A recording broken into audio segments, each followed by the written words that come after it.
नमस्कार दोस्तों, आज की हमारी ये वीडियो खाटू श्याम बाबा के बारे में है। राजस्थान के शेखावटी क्षेत्र के सीकर जिले में स्थित है खाटू श्याम बाबा का प्रसिद्ध मंदिर। फाल्गुन मास के शुक्ल पक्ष द्वादशी के दिन श्याम बाबा का एक विशाल मेला भी भरता है। इस मेले में जो है देश विदेश से भक्त शामिल होते हैं। ये मेला राजस्थान में भरने वाले मेलों में सबसे बड़ा मेला माना जाता है। कलयुग में बाबा के चमत्कार यूं ही नहीं भक्तों को अपनी ओर बार बार बुलाते हैं। इस मंदिर में जो है श्याम बाबा का शीश और धनुष में 3 बाण वाली छवि वाली मूर्ति स्थापित है। कहा जाता है कि इस मंदिर की स्थापना महाभारत युद्ध की समाप्ति के बाद खुद श्री कृष्ण ने अपने हाथों से की थी। खाटू श्याम बाबा मंदिर की कहानी महाभारत काल से ही शुरू होती है। श्याम बाबा की कहानी मात्र सुनने से ही भक्तों की मनोकामनाएं पूर्ण होती है और उनका आशीर्वाद मिलता है। खाटू श्याम बाबा को पहले बर्बरिक नाम से जाना जाता था। बर्बरिक पांडव भीम के पुत्र घटोत्कच और नाग कन्या अहिलवती के पुत्र थे।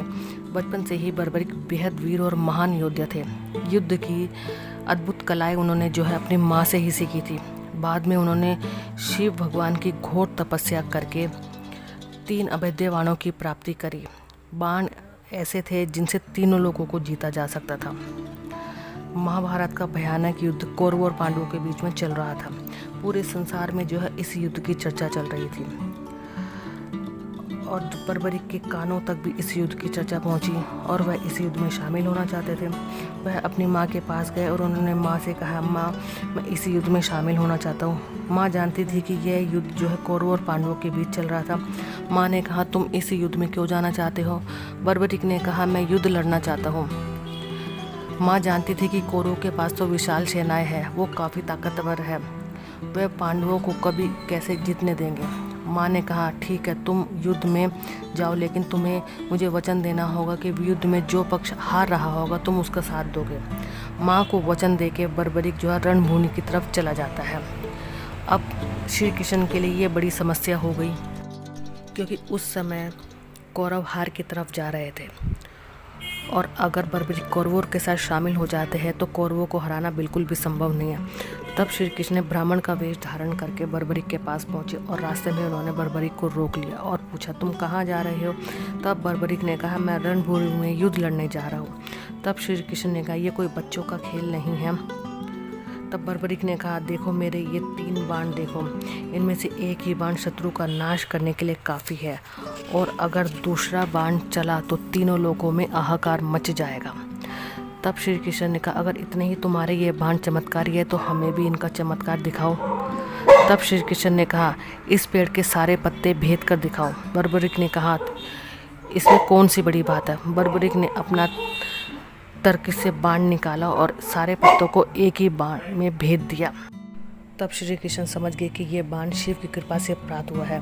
तो उन्होंने बर्बरिक से पूछा, तुम युद्ध में किसका साथ दोगे? तो उन्होंने कहा, मैंने अपनी माँ को वचन दिया कि जो युद्ध में हार रहा होगा मैं उसका साथ दूंगा। तब कृष्ण ने कहा, वह उससे कुछ दान में चाहते हैं। तो बर्बरिक ने कहा, मांगिए, आप क्या मांगते हैं?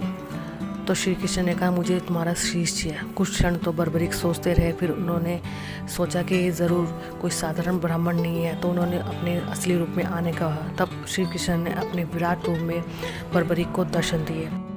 बालक ने श्री कृष्ण से प्रार्थना की कि मैं इस युद्ध को अंत तक देखना चाहता हूँ। तब कृष्ण ने इस बात को स्वीकार कर लिया।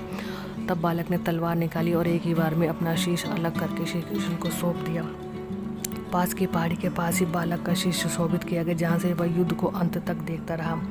युद्ध समाप्त होने के बाद पांडवों में ये विवाद होने लगा, सबसे श्रेष्ठ योद्धा कौन है? तब शीश से पूछा गया तो शीश ने कहा कि पूरे युद्ध में मुझे तो श्री कृष्ण ही सबसे श्रेष्ठ योद्धा लग रहे थे, कि विजय प्राप्त कराने में उनका सुदर्शन चक्र ही चल रहा था।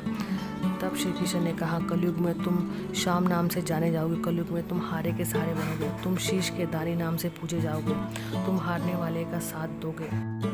जो भी भक्त कलयुग में तुम्हारी पूजा करेगा उसकी समस्त मनोकामनाएं पूरी करेगी। दोस्तों, अगर आपको मेरी वीडियो पसंद आए, वीडियो को प्लीज़ लाइक करें, चैनल को सब्सक्राइब करें और ऐसी कहानी के साथ आगे मिलेंगे। धन्यवाद दोस्तों।